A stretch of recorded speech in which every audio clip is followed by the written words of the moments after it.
Hello everyone, today I'm going to show you how to download movies from Netflix on laptop.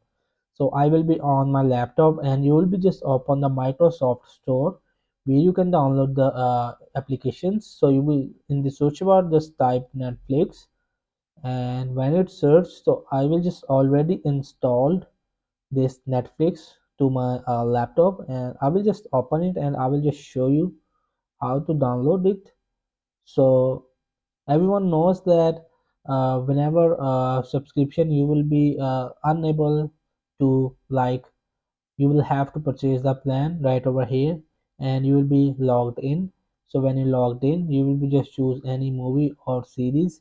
So there's an option. I will just attach some screenshot how to download. So you will see this is the arrow, and you will just click it to download it easily.